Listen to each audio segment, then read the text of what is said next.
Before we get started, I just want to promise you all I will not make anyone stand during this presentation. Thank you. A little applause out of there, all right? And just a quick reminder, Tim is coming with a capstone after me, so I'm not actively keeping you from the rotunda and drinks. I recently got a chance to see The Wizard of Oz, the movie with my family. What a movie. Has anyone seen The Wizard of Oz here? Show of hands. A few of you. Excellent. Excellent. So for those who have not, or for anyone who hasn't seen it in a while, The Wizard of Oz is a movie about a young girl named Dorothy who is transported from her home in Kansas via tornado to the strange and technicolor land of Oz. Now, once she gets into Oz, she realizes she doesn't know how to get back home. So she's put upon a yellow brick road, and she's told to go find the all-knowing and the all-powerful wizard who'll be able to help her get home. Now, along the way, on her journey, she meets three friends.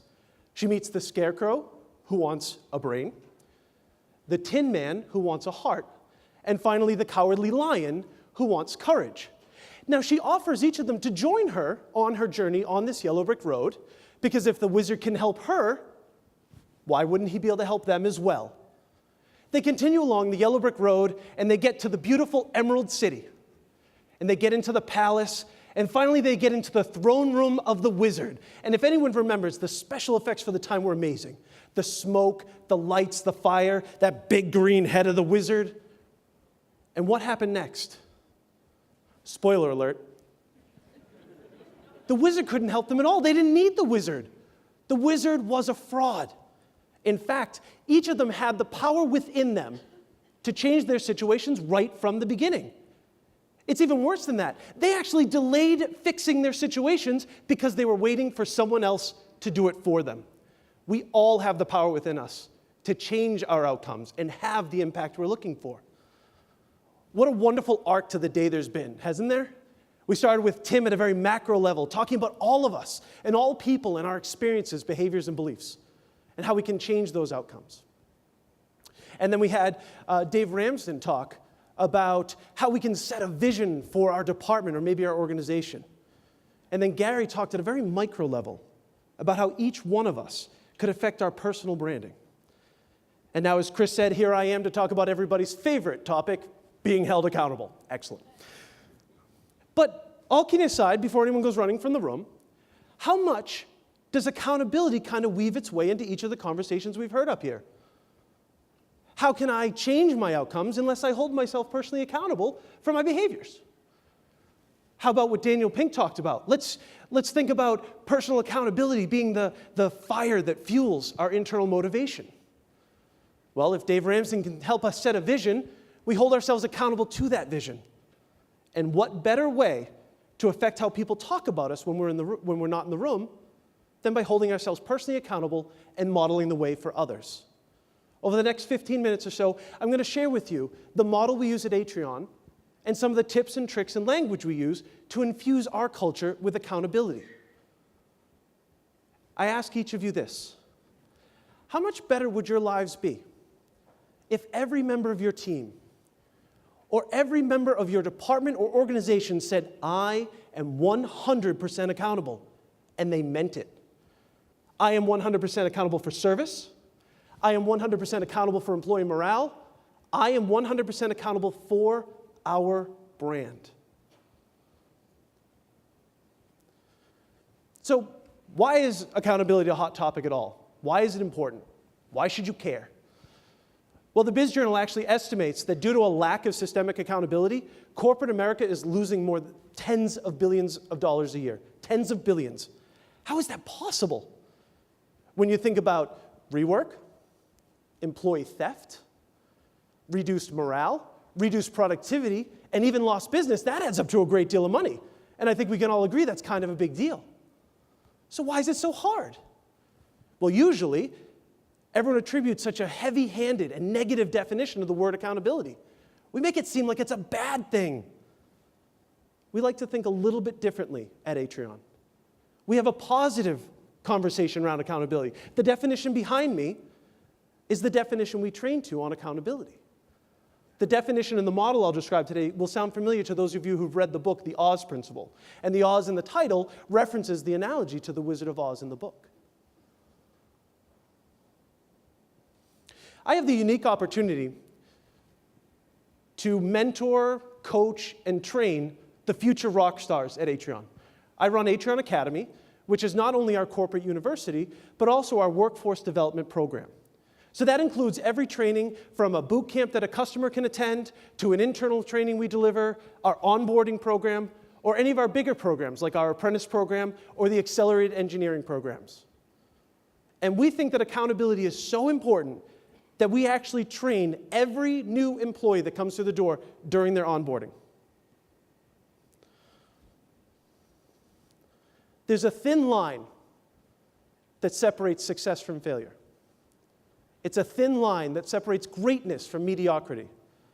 And accountability is just staying above that line. Now, above the line are the easy things we talk about: admitting your mistakes, accepting responsibility for your position and where you're at. The "that's my job" mentality. That ticket's not being worked correctly for that customer, that's my job to fix it. That project is going a little sideways, that's my job to step in and help. The sink's overflowing in the kitchen, that's my job to help out. No one said accountability was sexy. Sometimes you got to grab a mop. Below the line is where the victim cycle happens, where you find the victims and the victims of victims. It's where folks are just sitting around, languishing, waiting for the wizard to show up and magically fix their problems for them. That's where we have the wait and see attitude. That's not my job. Has anyone had somebody that they've worked with that spends more time creating a story why everyone else is at fault than it would have taken to just fix the problem in the first place? The cool thing about this model is that you can actually use it as part of your vernacular. It becomes a trigger. You're in a meeting, you get a little more frustrated than you meant to, you can apologize. Whoops, I went a little bit below the line there, and you can fix it. Now, we have to allow folks to go a little bit below the line every once in a while, right? We need to be able to close the door, folks need to be able to vent and get themselves into a good place.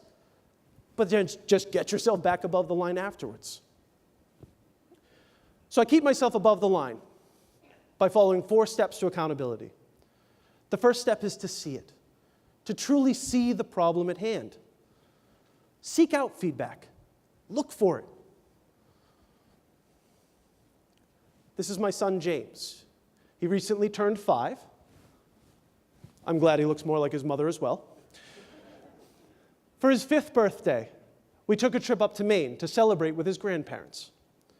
And partly because I was reaching out for feedback, and partly because I was interested in how his little 5-year-old mind works, I asked the question, how can I be a better daddy?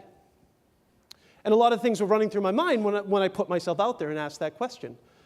Would it be more dessert? Could it be the fact that I'm not around as much?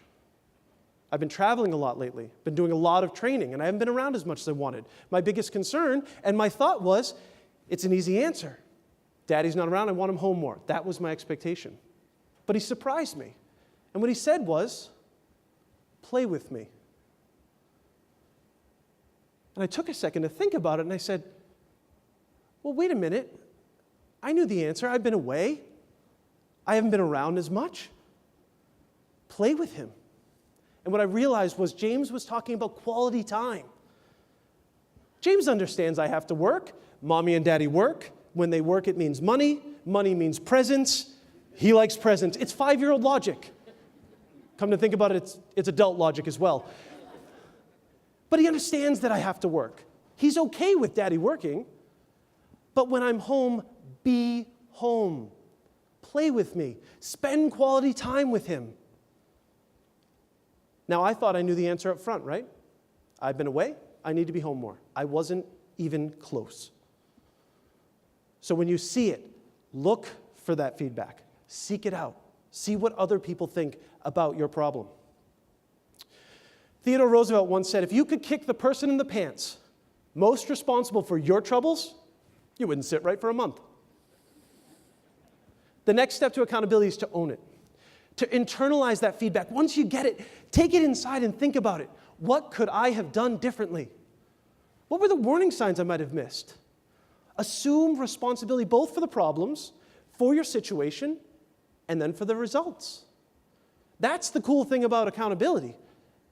It's that autonomy and power that Daniel Pink was talking about earlier. You have control over your spot in life. You have control over your situation. Reminds me of a story. I was talking just a little while ago with one of our solutions architects who started at Atreon right around the same time I did. And we were discussing some of the challenges some of the apprentices were having getting out into the real world. So the apprentice program is built very heavy on the front end with technical training in the classroom. And then once done with that technical training, you go out on the job and you train with a mentor engineer on the job training. And then after that, there's the idea of being out in the real world.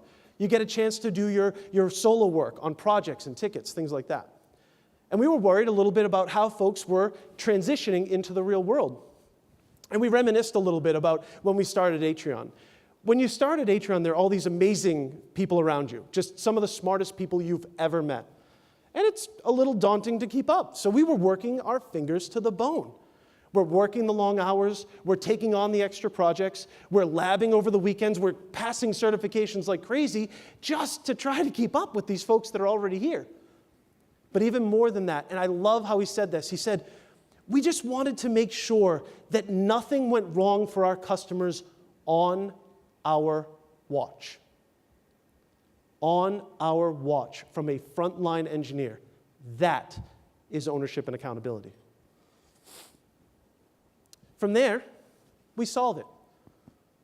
The third step is to simply solve it. There are going to be roadblocks. They're going to creep up. They're going to get in the way. Use those roadblocks as opportunities for growth and get past them. To solve my conversation with James, I could set aside a half an hour each night, and we could play together. We could play board games. We could build Legos. We could go out back and throw the baseball around. He recently started t-ball. We could pick up a book and read. Whatever it is, set the plan. Come up with a solution to the problem at hand and deal creatively with those obstacles. And finally, what are you still listening to me for? The hardest part of the accountability conversation is to actually go out and execute, to go out and just do it. So like the speakers before me, like Tim said, let's hold ourselves personally accountable for our behaviors and change our outcomes to have the impact we're looking for. As Daniel Pink recommended, let's use a personal accountability to be that fire to fuel that internal motivation. As Dave said, let's set that vision for our department and our organization. And let's hold ourselves accountable to that vision. And as Gary said just before me, let's hold ourselves accountable. Let's model the way for others, and we can change the way people talk about us when we're not in the room. Finally, each of you is on your own yellow brick road. Don't wait for the wizard. The wizard can't help you. The wizard is a fraud. And like the characters from The Wizard of Oz, you may find you've had it within yourself to affect your outcomes for the better all along. Thank you very much.